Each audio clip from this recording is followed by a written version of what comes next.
What is normal? Today, we are going to explore a question that seems simple at first, but becomes more complex the more we think about it. What is normal? We use the word constantly. We say things like, "This is normal," "That person is not normal," or "I just want a normal life." But when we try to define what normal actually means, we quickly realize that it isn't just one thing. It changes depending on time, place, culture, and even personal experience. This video will take you through a clear, understandable journey into the meaning of normal. We will look at it through the eyes of psychology, sociology, anthropology, and philosophy. And we will break everything down in a way that is simple to follow, without heavy academic language. Let's begin. 1.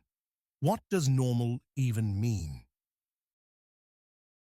The word normal comes from the idea of a norm.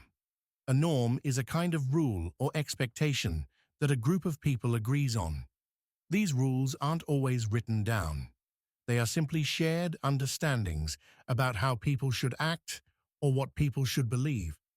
For example, shaking hands when greeting someone is a norm in many cultures. So is saying thank you. These behaviors are seen as normal because most people agree that they are appropriate.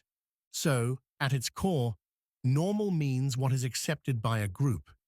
It means behavior that fits with what most people expect. But this leads to an important question.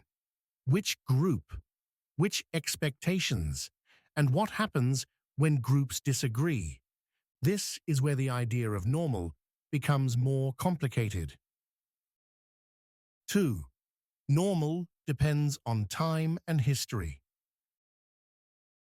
To understand how flexible the concept of normal is, we only need to look at history. Imagine walking outside wearing clothing from 300 years ago.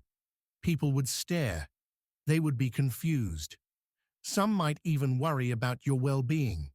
But centuries ago, those clothes were completely ordinary. This tells us something important. Normal changes with time.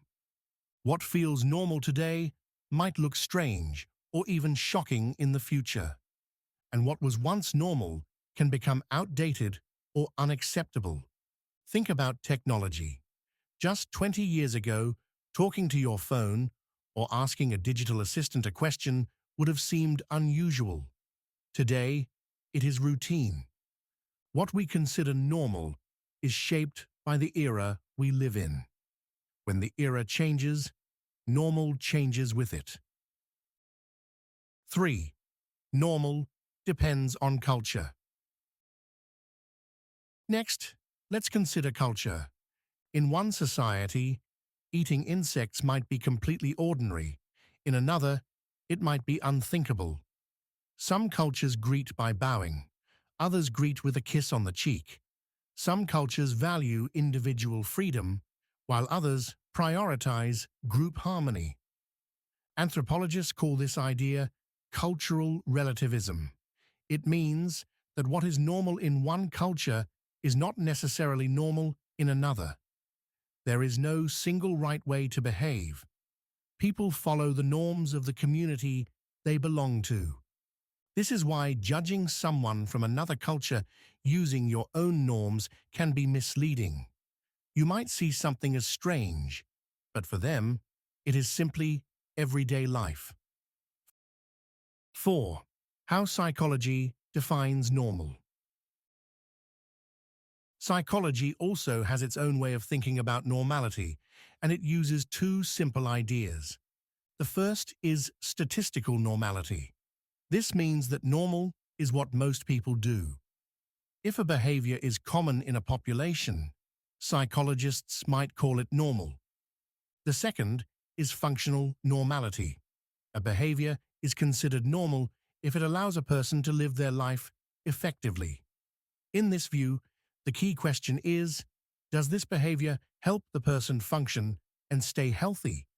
For example, being shy is statistically common enough to be considered normal. But even something uncommon, like having a rare talent or interest, is not automatically abnormal. Psychology only labels a behavior as abnormal when it causes real suffering or limits a person's ability to live their daily life. This is important because many people still confuse being different with being unhealthy. They are not the same. Being unusual does not mean something is wrong. 5. Why we hide emotional pain. One area where the idea of normal becomes especially confused is mental health. When someone has a headache, a stomachache, or a physical injury, people see it as normal. They accept it. They talk about it openly. But when someone is sad, anxious, or mentally struggling, many societies treat this as something to hide, as if it is shameful, as if it is abnormal. This reaction is not scientific. It comes from old cultural beliefs, not psychology. Emotional pain is a natural part of being human, just like physical pain. Yet many people fear being judged if they admit they are struggling. Understanding what normal truly means can help reduce this stigma. Mental health challenges are common, natural, and shared by millions of people. They are not signs of weakness or abnormality. They are simply human experiences. 6. Philosophy, the subjective nature of normal. Philosophy adds another layer to this discussion.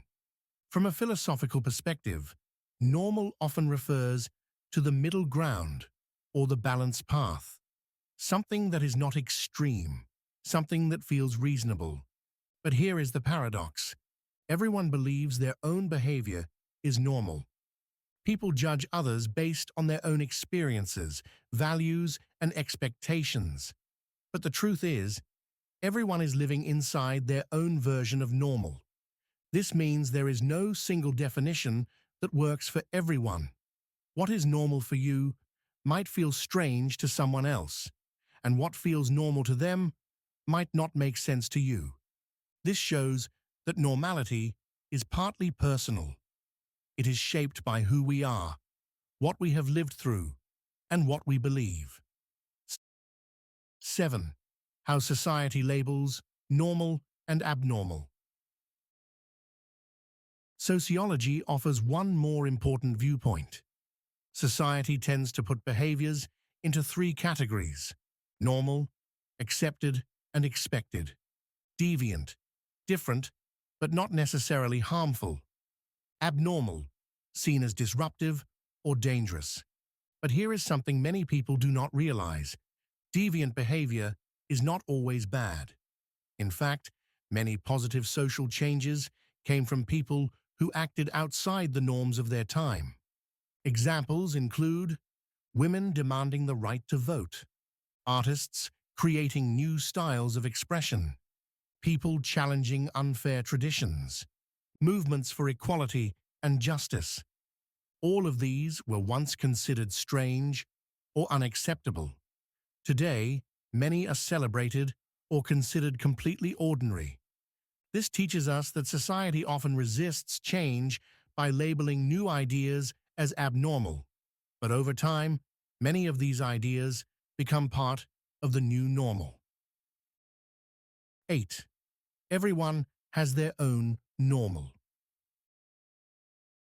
At the end of the day, normality is shaped by many forces: the time we live in, the culture we belong to, the science we study, and the personal experiences we carry. Because of this, it is impossible to create one universal definition of normal. There is no single standard that fits every person, every place, and every moment in history. Each of us carries our own version of what feels normal, and these versions often change throughout our lives. Understanding this can help us become more open, more tolerant, and more accepting of differences in others. 9. Conclusion: normal is not a fact. It is an agreement. After exploring all of these perspectives, we can finally answer the question: what is normal? Normal is whatever a group of people agrees it is. It is not permanent. It is not universal. It is not the same for everyone. It is simply a shared understanding that helps us live together. As society changes, normal changes. As individuals grow, their sense of normal changes too. So the next time you ask, "Is this normal?" remember, normal is not a truth carved in stone. It is a flexible idea shaped by culture, history, psychology, and personal experience. And in many ways, that is what makes the concept of normal so fascinating. If you please like and subscribe.